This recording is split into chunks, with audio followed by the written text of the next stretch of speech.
જ્યારે ગરમી ચરમસીમાએ પહોંચી જાય ત્યારે હાર્ટ એટેક સંબંધિત મામલા પણ વધી જાય છે।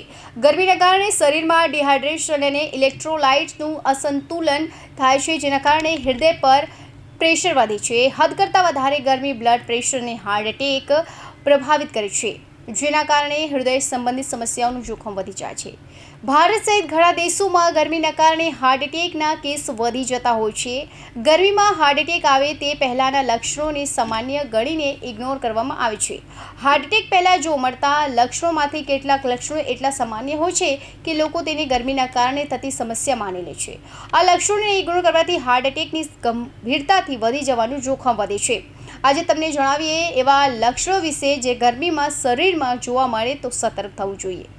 છાતીમાં દુખાવો અથવા તો ભારે પડવું। જો ગરમીના દિવસોમાં અચાનક છાતીમાં દુખાવો થાય અથવા તો ભાર અનુભવાય તો હાર્ટ એટેકનું લક્ષણ હોઈ શકે છે।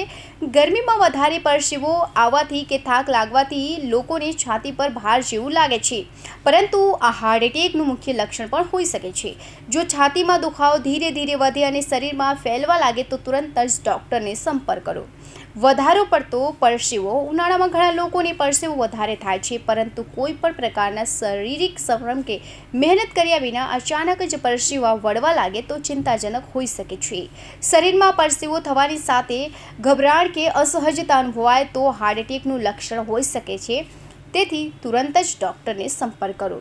શ્વાસ ફૂલવું। તીવ્ર ગરમીમાં બહાર જવાનું થાય કે ચાલવાનું થાય તો શ્વાસ ફૂલવા લાગે છે। આ સ્થિતિને ક્યારેય ઇગ્નોર કરવું નહીં। શ્વાસ ફૂલવું એ એક સંકેત છે કે હૃદયના સ્નાયુમાં ઓક્સિજનની ખામી સર્જાય છે। આ સ્થિતિ હાર્ટ એટેકનું કારણ બની શકે છે, તેથી ચાલતા થાક લાગે તો થોડીવાર આરામથી બેસી જવું। ઉલટી કે પેટમાં દુખાવો। ગરમીના દિવસોમાં ખાવા પીવામાં ગડબડ થઈ જાય તો પેટમાં દુખાવો કે ઉલટી જેવી સમસ્યા થાય છે। આમ સ્થિતિને મોટાભાગે લોકો સામાન્ય ગણીને અવગણતા હોય છે, પરંતુ હાર્ટ એટેક સમયે પણ કેટલાક લોકોને આ તકલીફ થાય છે। જો અચાનક જ બેચેની અનુભવ કરો અને ઉલટી થતી હોય તો તુરંત જ ડૉક્ટરને સંપર્ક કરો। થાક અને નબળાઈ। ગરમીના દિવસોમાં સતત થાકનો અનુભવ થતો હોય અથવા તો શરીરમાં નબળાઈ લાગતી હોય તો તુરંત જ ડૉક્ટરને સંપર્ક કરો, કારણ કે તે હાર્ટ એટેકનું લક્ષણ હોઈ શકે છે। હૃદયની કાર્યક્ષમતા ઘટી જવાથી થાક અનુભવાય છે।